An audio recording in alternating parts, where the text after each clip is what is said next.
Dear listeners, if you're listening to today's episode while having breakfast, take a close look at your plate full of food and cup full of tea or coffee. Because very soon, this plate full of food is going to be a distant dream for a lot of people. Our population is set to increase to 10 billion by 2050.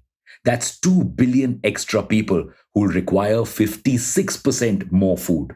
On the other hand, our food production is set to decline by 18 to 23%. This demand supply mismatch is going to make our COVID supply chain woes look like a joke. But we are not here just to put you in panic mode about this. We are here to discuss what can be done to make sure your plate full of food remains full.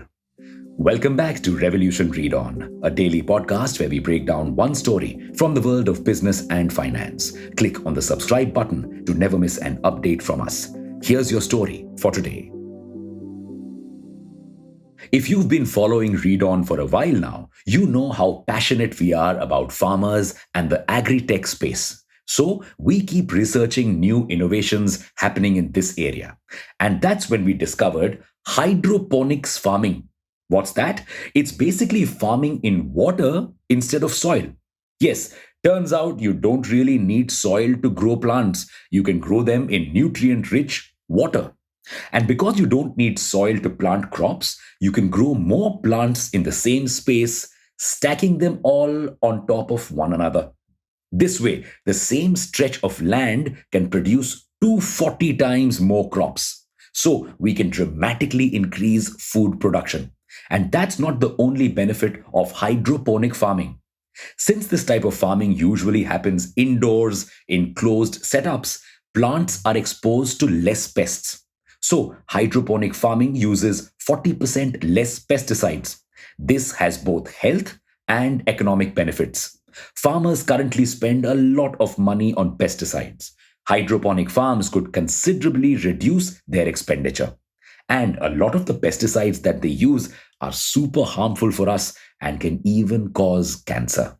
Plus, hydroponic farms also require 90% less water. So, farmers will have to pump less water, saving money and conserving water for the rest of us. The best part, it also accelerates crop growth. Crops which earlier took over 35 to 40 days to grow can now be grown in 12 to 15 days. What's more, these farms no longer need to be confined to rural areas. Vertical farms can be set up in cities as well. In fact, in your very own home. This could reduce the distribution problem for farmers and also save transport costs. Result, veggies become cheaper and healthier. What's more, a lot of these greenhouses are climate controlled. So farmers no longer have to be dependent on the ravages of the weather. Be it a heat wave or excess rainfall, their crops will remain safe. But there's a catch. Ultimately, everything boils down to one problem: cash. A hydroponic farm is super fancy, and a 5,000 square feet farm needs an initial upfront investment of at least 18 to 20 lakh rupees. On top of that, monthly costs average around 80,000 rupees. But even a 5,000 square feet farm can yield 3,200 kgs of produce in one cycle. If you grow a crop like lettuce, your per cycle profit will be around 6 to 7 lakh rupees, which means in 3 to 4 cycles, you can earn back the setup costs. It has been noted that with crops like turmeric, the profits can also be as high as 2 crore rupees per cycle. But the main issue is that for most farmers, this is a massive investment. Plus, this concept is foreign to them. So they need to be educated about this. While a lot of startups like Clover, Barton Breeze, Urban Kisan, Pind Fresh are all trying to help farmers set up such farms, without proper knowledge, this farming won't be able to take off.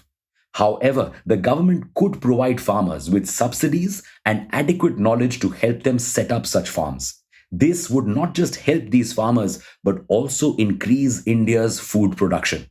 So, the amount we invest in subsidies will be recovered through food exports. Meanwhile, regular folks like you and I can also start small hydroponic farms or even kitchen farms right from our homes. This will not just help us beat inflation, but could help us start a lucrative business as well. But we would like to note that this is still a growing sector.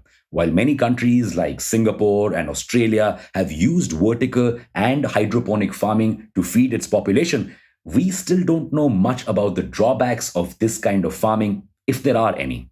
So we'll have to wait and watch to see how this sector develops. And for now, it's a wrap on your story for today. Thank you for listening to this episode. We'll be back with more on Monday.